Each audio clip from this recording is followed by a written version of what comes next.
Brought to you by TechnoSpark 20 series smartphones.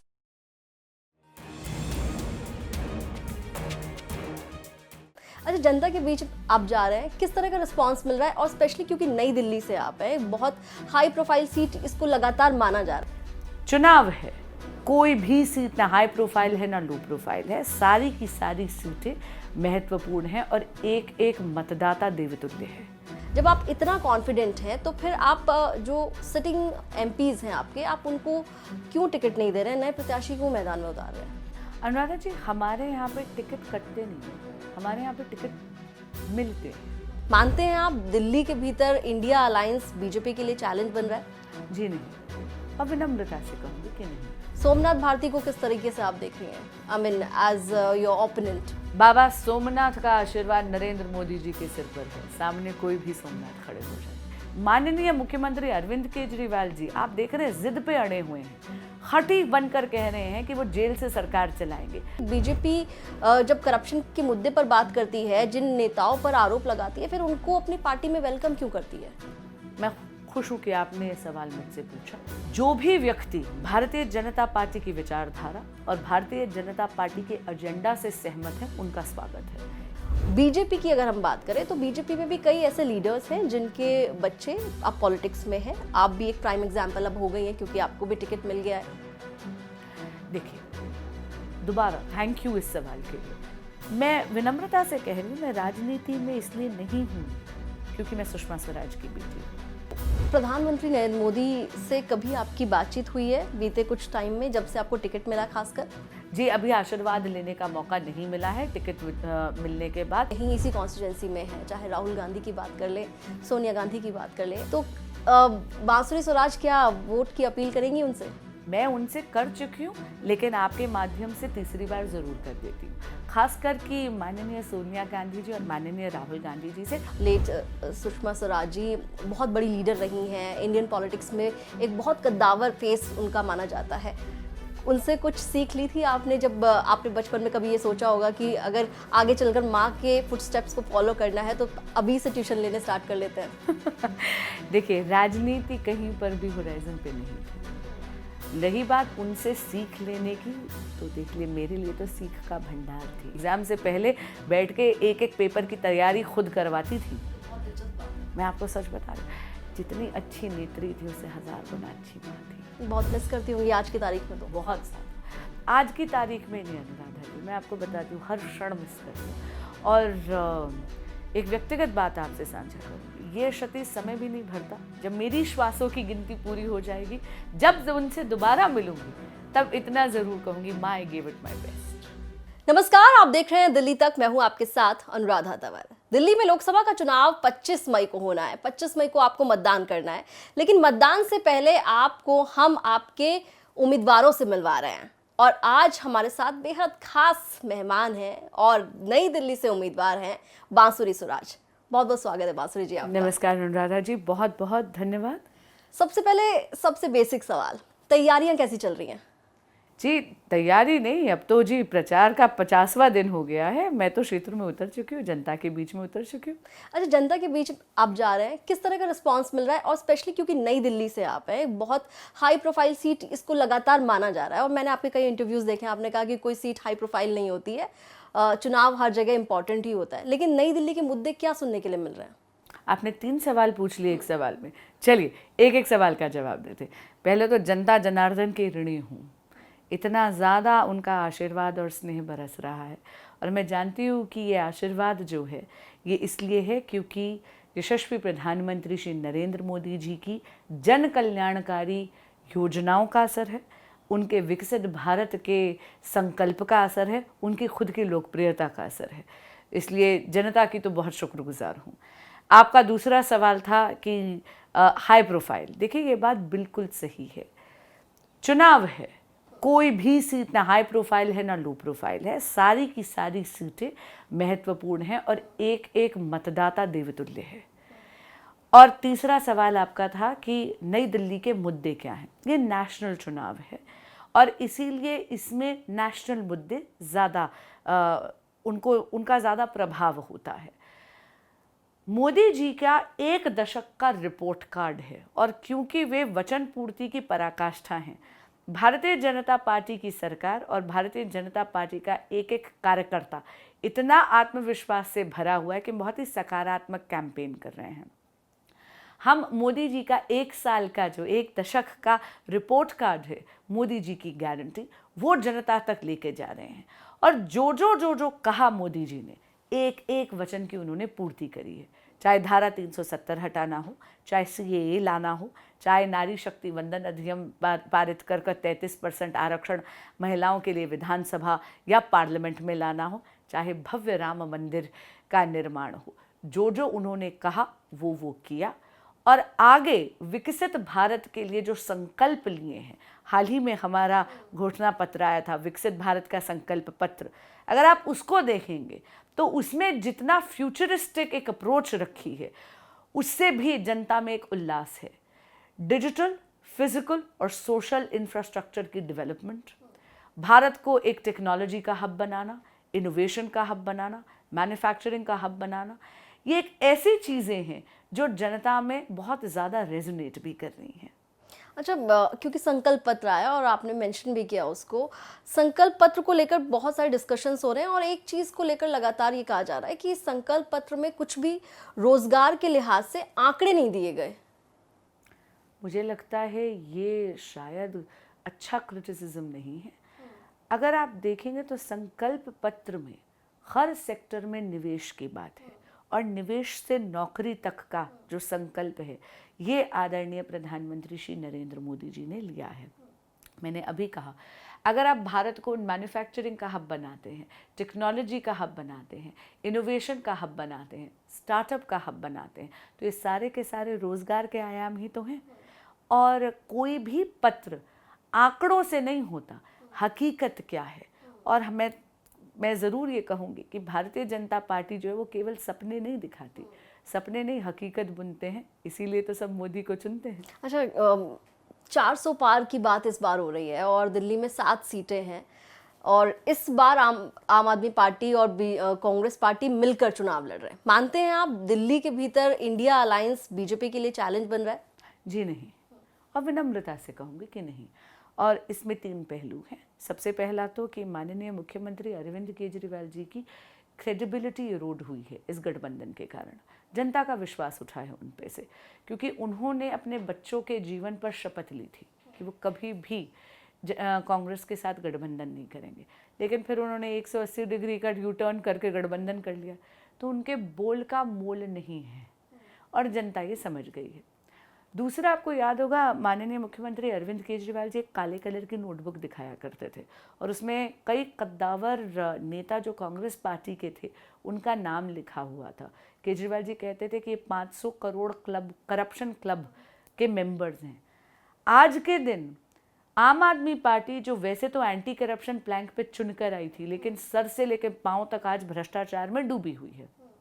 कोई ऐसा department नहीं है जिसमें भ्रष्टाचार नहीं हुआ है। ऐसा लगता है कि जल बोर्ड घोटाला, शीश महल घोटाला, नकली दवाइयों का घोटाला, नकली टेस्टों का घोटाला, पैनिक बटन घोटाला, क्लासरूम घोटाला, ये तो मैं कुछ ही गिना रही हूँ। इन सब के कारण ऐसा लगता है जैसे आम आदमी पार्टी ने उस 500 करोड़ के करप्शन क्लब की मेंबरशिप ले ली है।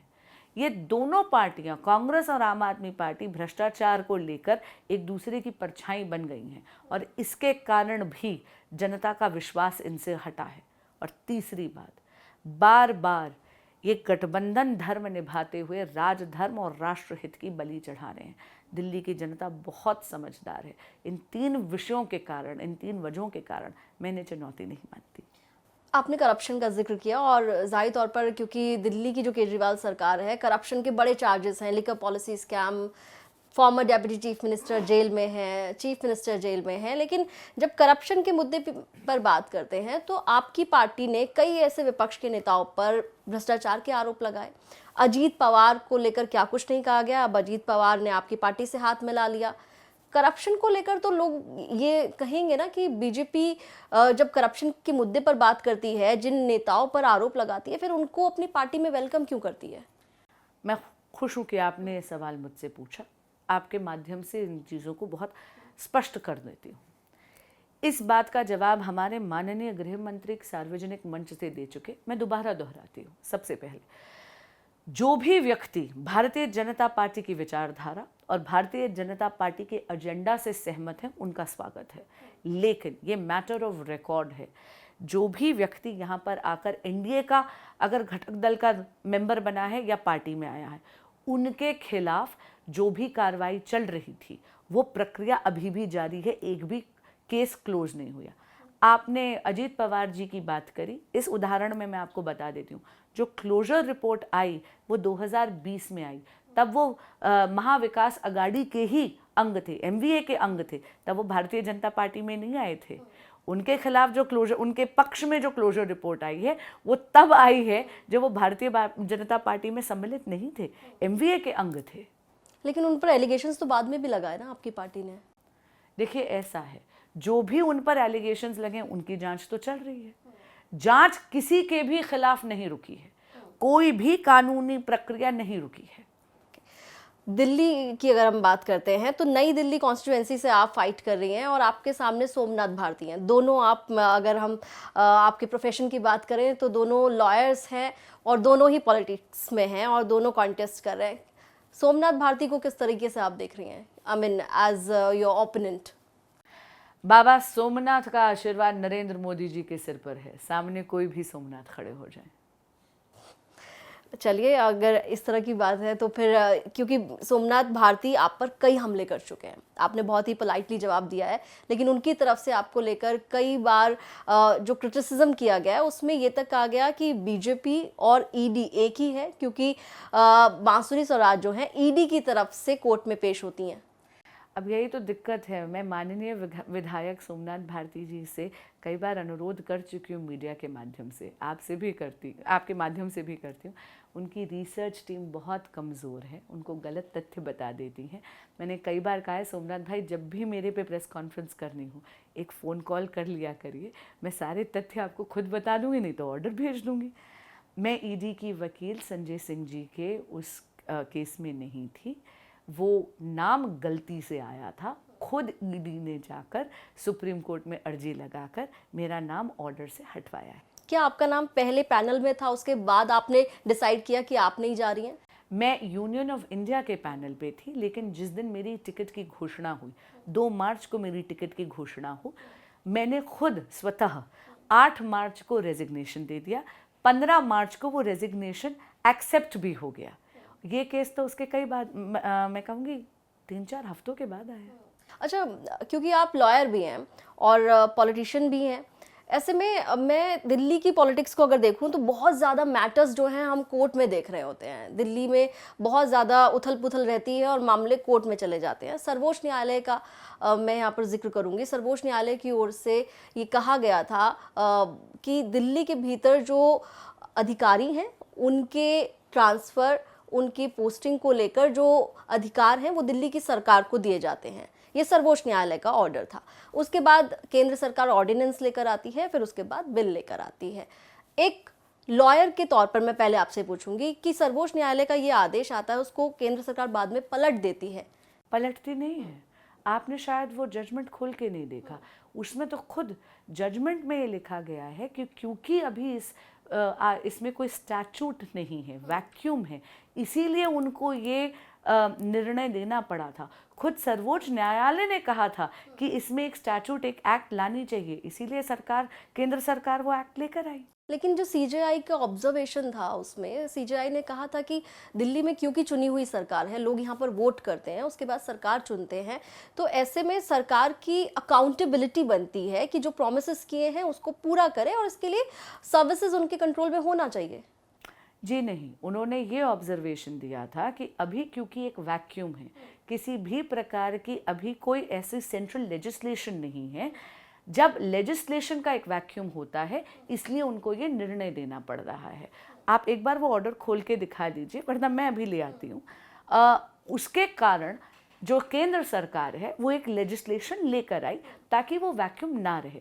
देखिए, दिल्ली जो है एक हाइब्रिड मॉडल है। दिल्ली में यहाँ ये घर है, एक नहीं बल्कि 2-2 सरकारों का, केंद्र सरकार का भी और दिल्ली सरकार का भी। रही बात जो आप बात कर रही थी कि बार बार कोर्ट में जा रहे हैं, विनम्रता से कहूँगी कि आम आदमी पार्टी की सरकार की पुरानी आदत है, ये एक झगड़ालू सरकार है और एक निकम्मी सरकार है। इन्होंने कोई भी विकास का काम नहीं करा, लेकिन हाँ, हर बात पे जाकर ये झगड़ते रहते थे माननीय उपराज्यपाल जी से। इसलिए कचहरियों में या तो ये जाते थे या फिर हमें जाना पड़ रहा था।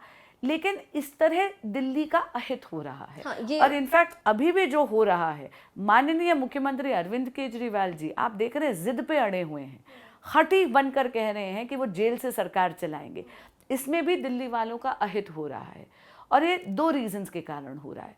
सबसे पहले देखिए, माननीय मुख्यमंत्री अरविंद केजरीवाल जी ने जब शपथ ग्रहण करी थी मुख्यमंत्री पद की, तब उन्होंने गोपनीयता की भी शपथ ग्रहण करी थी। लेकिन जेल में कोई भी कागज बिना जेल अथॉरिटीज के देखे जेल से बाहर नहीं जा सकता है।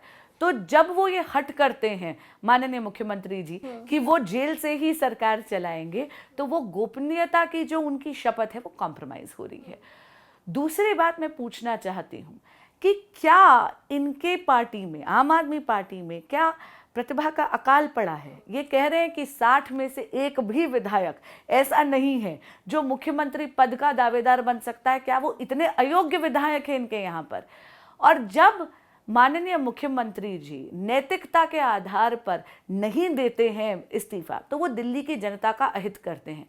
एक सवाल आपके माध्यम से और पूछना चाहूँगी, यदि जेल से सरकार चलाना नैतिक है तो माननीय मुख्यमंत्री अरविंद केजरीवाल जी ने मनीष सिसोदिया जी और सत्येंद्र जैन जी से इस्तीफा क्यों दिलाया था? वो ये दोहरे मापदंड क्यों रखते हैं?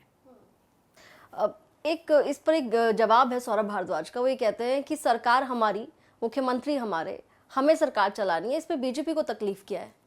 हम विपक्ष हैं, यहाँ का बहुत जिम्मेदाराना विपक्ष है, ये लोकतंत्र है। आप भी जानते हैं कि विपक्ष की बहुत अहम भूमिका होती है चेक्स एंड बैलेंसेस की। मैंने अभी आपको बताया ये जो हट है उनकी। देखिए, दिल्ली की सरकार चलाना आम आदमी पार्टी की कोई पर्सनल जागीर नहीं है। दिल्ली आपकी जवाबदेही बनती है दिल्ली की जनता को। और मैं यही पूछना चाह रही हूँ, जब भी आप गोपनीयता की ये जो शपथ है उसको तो नॉर्मल कोर्स में क्या प्रिजन अथॉरिटीज मुख्यमंत्री के दफ्तर के कागज देखते नहीं ना? लेकिन यहाँ पर माननीय मुख्यमंत्री अरविंद केजरीवाल जी अपनी शपथ के साथ कॉम्प्रोमाइज़ कर रहे हैं, दिल्ली का अहित कर रहे हैं। चलिए, क्योंकि नई दिल्ली कॉन्स्टिट्यूएंसी पर बात करते हैं थोड़ी। इस कॉन्स्टिट्यूएंसी में ऐसे वोटर्स हैं, हाई प्रोफाइल वोटर्स हैं, आप भी जानती हैं, जहां अलग अलग पॉलिटिकल पार्टीज़ के जो बड़े लीडर्स हैं, टॉप लीडर्स हैं, वो यहीं इसी कॉन्स्टिट्यूएंसी में हैं। चाहे राहुल गांधी की बात कर लें, सोनिया गांधी की बात कर लें, अरविंद केजरीवाल की भी बात कर लेते हैं। तो बांसुरी स्वराज क्या वोट की अपील करेंगी उनसे? मैं उनसे कर चुकी हूँ, लेकिन आपके माध्यम से तीसरी बार ज़रूर कर देती हूँ, खासकर कि माननीय सोनिया गांधी जी और माननीय राहुल गांधी जी से, क्योंकि ये पहला चुनाव होगा जब वो वैसे भी कांग्रेस के लिए तो वोट कर ही नहीं रहे। तो मेरा उनसे विनम्र निवेदन है कि देखिए, यदि आप चाहते हैं कि विकास की गाड़ी में किसी प्रकार का अवरोध ना हो, यदि आप चाहते हैं कि भारत एक विकसित भारत बने, एक सशक्त भारत बने, तो 25 मई को कमल के फूल का बटन दबाकर यशस्वी प्रधानमंत्री श्री नरेंद्र मोदी जी को देश का प्रधान सेवक तीसरी बार अवश्य बनाइएगा। अच्छा, आपकी टिकट को लेकर भी बांसुरी जी काफ़ी डिस्कशन हुआ कि यहाँ पे मीनाक्षी लेखी जी सांसद थी, उनको इस बार टिकट नहीं दिया गया, आपको टिकट दिया गया। और ये एक चर्चा रही कि 6 सांसदों के, सिटिंग सांसदों के बीजेपी ने टिकट काट दिए हैं और नए प्रत्याशी उतारे हैं मैदान में। जब बीजेपी ये कहती है कि 370 से ज़्यादा हम लेकर आएंगे और 400 पार एनडीए जाएगा, जब आप इतना कॉन्फिडेंट हैं, तो फिर आप जो सिटिंग एमपीज़ हैं आपके, आप उनको क्यों टिकट नहीं दे रहे हैं, नए प्रत्याशी क्यों मैदान में उतार रहे हैं? अनुराधा जी, हमारे यहाँ पे टिकट कटते नहीं है, हमारे यहाँ पे टिकट मिलते हैं, एक डिफरेंस है। और मैं आपको इतना बताऊं, हमारे यहाँ पे पद नहीं होते, दायित्व होते हैं। जब तक वो दायित्व आपको दिया गया है, आप उसको पूरी कर्तव्य निष्ठा से निभाइए। यदि वो दायित्व किसी और को सौंप दिया गया है, तो आप मार्गदर्शन करते हैं उनका कि वो नया व्यक्ति उस दायित्व को पूरी कर्तव्य निष्ठा से निभा पाए। वही हुआ है। और रही बात, आपने कहा 370 बीजेपी और एनडीए 400 पार, आपको ज़रूर कहूँगी, अब की बार 400 पार नारा नहीं है, संकल्प है। और इस संकल्प को सिद्धि तक लेके जाएगी भारत की जनता। बिल्कुल, देखिए आप जितना कॉन्फिडेंट नज़र आ रही हैं तो लग रहा है कि जनता के बीच जब आप जा रही हैं तो शायद वहाँ से उसी तरह का रिस्पॉन्स आपको मिल पा। जी बिल्कुल, मुझे लगता है प्रत्याशी की ऊर्जा होती है जनता जनार्दन। आप जब जाते हैं, नो मैटर आप कितने थके हुए हैं, आप खाली 3 घंटे की नींद पे जब आप वहाँ जाते हैं ना तो आपकी सारी थकान उतर जाती है। अच्छा, मैं यहाँ पर थोड़ा सा आपकी फैमिली पर भी आना चाहूँगी, बात करना चाहूँगी। आपको लेकर लोग बहुत ज़्यादा जानना चाहते हैं कि क्योंकि आपकी मदर लेट सुषमा स्वराज जी बहुत बड़ी लीडर रही हैं, इंडियन पॉलिटिक्स में एक बहुत कद्दावर फेस उनका माना जाता है। उनसे कुछ सीख ली थी आपने जब आपने बचपन में कभी ये सोचा होगा कि अगर आगे चलकर माँ के फुटस्टेप्स को फॉलो करना है तो अभी से ट्यूशन लेने स्टार्ट कर लेते हैं? देखिए, राजनीति कहीं पर भी होराइजन पे नहीं थी। रही बात उनसे सीख लेने की, तो देख लिए मेरे लिए तो सीख का भंडार थी। हम सब अपने माँओं के संस्कारों का सार होते हैं। मुझे लगता है माँ की बहुत अहम भूमिका होती है आपके व्यक्तित्व को गढ़ने में। तो रही बात, आज अगर मैं बांसुरी स्वराज हूँ तो मेरी पर्सनालिटी की आर्किटेक्ट तो माँ ही है। लेकिन रही बात उनसे राजनीतिक शिक्षा लेने की, तो मुझे लगता है कि शायद परोक्ष रूप में एक through a process of osmosis आप अपने माता पिता से सीखते बहुत हो। मेरी चीज़ों को अप्रोच करने की जो शैली है वो शायद कहीं ना कहीं मैं उनसे प्रभावित ज़रूर हूँ। लेकिन क्रेडिट टू माई मदर, मैं ज़रूर कहूँगी, उन्होंने ना हमेशा मुझे बहुत आत्मनिर्भर बनाया। वो कभी भी किसी भी प्रकार की चीज़, क्या खाने से लेकर क्या सोचना है, कभी भी मुझ पर थोपा नहीं गया। वो चाहती थी कि मैं निर्भीक बनूं, निर्भय बनूं। और हाँ, भगवान का बहुत बड़ा संबल उन्होंने मुझे दिया है, कृष्ण भक्ति मुझे विरासत में उनसे मिली है। लेकिन उसके बाद वो ये चाहती थी कि मैं अपना श्रेष्ठ दूं ज़िंदगी में और अपना बेस्ट पोटेंशियल अचीव करूं। बस उसी की तर्ज पे जी। कभी डिस्कस किया था आपने अपनी मदर से कि आप आगे चलकर पॉलिटिक्स में आना चाहेंगी? जी नहीं, क्योंकि तब वकालत की डिस्कशन होती थी। देखिए, मैं शुरू में तो हम लोग ऑफकोर्स स्कूल की बात होती थी, सखियों की बात होती थी। आप बहुत इन्वॉल्व्ड मदर थी, बहुत ही ज़्यादा, मतलब बैठ के पढ़ाने वाली माँ थी। एग्ज़ाम से पहले बैठ के एक एक पेपर की तैयारी खुद करवाती थी। बहुत दिलचस्प बात है। मैं आपको सच बता रही हूँ, जितनी अच्छी नेत्री थी उससे 1000 गुना अच्छी माँ थी। मेरी सुख दुख की साथिन थी, मेरी बेस्ट फ्रेंड थी। ज़िंदगी का कोई ऐसा राज नहीं था जो माँ को नहीं पता था। बहुत मिस करती होंगी आज की तारीख में? तो बहुत ज़्यादा। आज की तारीख में नहीं अनुराधा जी, मैं आपको बताती हूँ, हर क्षण मिस करती हूँ। और एक व्यक्तिगत बात आपसे साझा करूँगी, ये क्षति समय भी नहीं भरता। ये वो दर्द है जिसके साथ आप चलना सीख लेते हैं, ये कभी जाता नहीं है, ये जाता नहीं है। खास करके मुझे लगता है माँ बेटी का रिश्ता अलग होता है ना। मुझे लगता है माता पिता के साथ जो जुड़ाव है और जो कनेक्शन आपका है वो किसी के साथ बन नहीं सकता। और अगर उनमें से कोई भी दूर होता है तो वो जो पेन है, वो जो दर्द है, वो बहुत दिन तक आपको पहले तो समझ में ही नहीं आता कि इससे कैसे पार पाना है। और मुझे मालूम है कि समय के अंत पे जब मेरी श्वासों की गिनती पूरी हो जाएगी, जब उनसे दोबारा मिलूंगी, तब इतना ज़रूर कहूँगी, माँ I give it my best. आपके बचपन के बारे में थोड़ा सा जानना चाहेंगे। देखिए, पीछे नंद गोपाल है, बिल्कुल, और बहुत नटखट माने जाते हैं और बहुत इनके बारे में बहुत सारी बातें भी होती हैं। क्या आप बचपन में नटखट थी? मैं शरारती नहीं थी, हाँ नटखट थी, लेकिन उद्यमी नहीं थी। दरअसल मैं I am an only child. तो आप जब ओनली चाइल्ड होते हैं, आप अपने माँ बाप का पेट प्रोजेक्ट होते हैं। खास करके मैं वो बच्चा हूँ जो दादी नानी दादा के हाथों से पला है। मेरी माँ और मेरे पिता ने मुझ पर बहुत ज़्यादा समय निवेश करा, तो मैं उद्यमी कभी नहीं थी, पर हाँ नटखट तो थी। अच्छा, एक सवाल ये भी काफ़ी चर्चा में है और शायद आपसे अब तक कई लोगों ने पूछा भी होगा कि बीजेपी बहुत ज़्यादा कांग्रेस को लेकर बोलती है, विपक्षी कई पार्टियों को लेकर बोलती है कि ये पार्टियां परिवारवाद से भरी हुई हैं। बीजेपी की अगर हम बात करें तो बीजेपी में भी कई ऐसे लीडर्स हैं जिनके बच्चे अब पॉलिटिक्स में हैं। आप भी एक प्राइम एग्जाम्पल अब हो गई हैं क्योंकि आपको भी टिकट मिल गया है। देखिए, दोबारा थैंक यू इस सवाल के लिए। देखिए, बहुत ज़्यादा सिंपल सी बात है, क्योंकि आपके माँ बाप जनप्रतिनिधि हैं या राजनीति में हैं, इसका अर्थ ये नहीं है कि राजनीति आपके लिए निषेध है। आपको भी उतना ही बराबरी का मौका है स्ट्रगल करने का, संघर्ष करने का, जनता जनार्दन के बीच में जाके काम करने का और करबद्ध प्रार्थना करने का। परिवारवाद तब ज़रूर आता है जब आप आते ही नंबर 1 के दावेदार बन गए हैं, क्योंकि आपका सर्टन सरनेम है, इसीलिए भाई पार्टी के मुखिया आप बनेंगे, चीफ मिनिस्टर आप ही बनेंगे, क्योंकि आप एक परिवार से आते हैं। पीएमशिप के दावेदार आप बनेंगे, क्योंकि आप एक परिवार से आते हैं। अपनी बात करती हूँ, मैं विनम्रता से कह रही हूँ, मैं राजनीति में इसलिए नहीं हूँ क्योंकि मैं सुषमा स्वराज की बेटी हूँ। मैं राजनीति में, मुझे राजनीति में लाने का उनका कोई रोल भी नहीं था।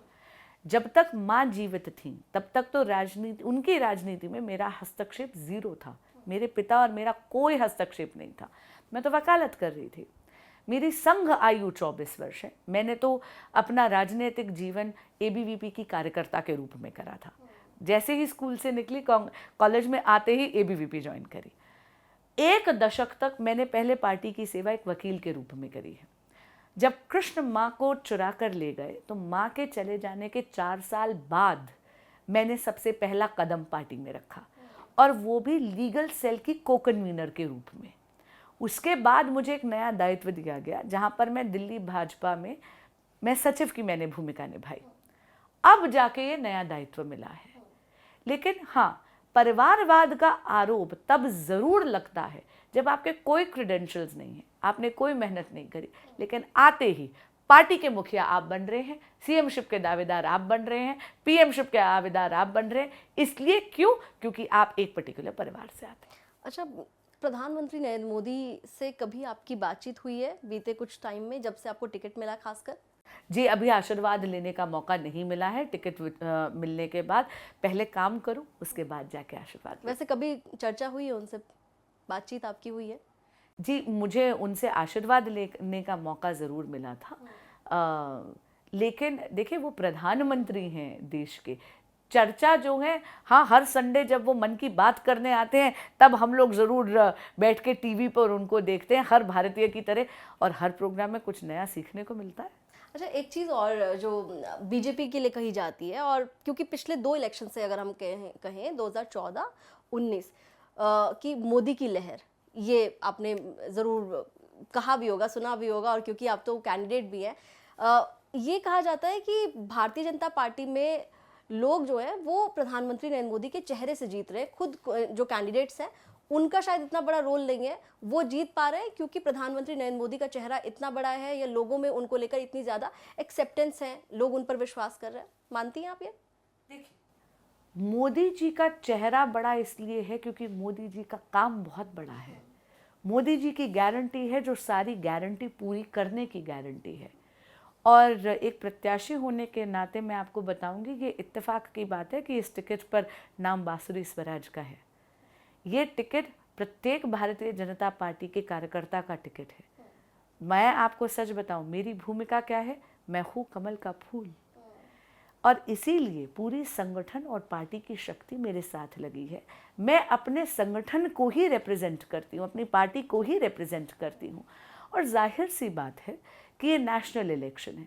अरे भाई, जब काम इतना अच्छा करा है, इतने ज़्यादा आश्वस्त हैं और वोट अपने काम पे मांग रहे हैं, पहली बार है कि 10 वर्ष के बाद एक सरकार जाकर अपने रिपोर्ट कार्ड पर अपना काम दिखाकर अपने रिपोर्ट कार्ड पर वोट मांग रही है, और किसी प्रकार की एंटी इनकम्बेंसी आपको दिख नहीं रही है।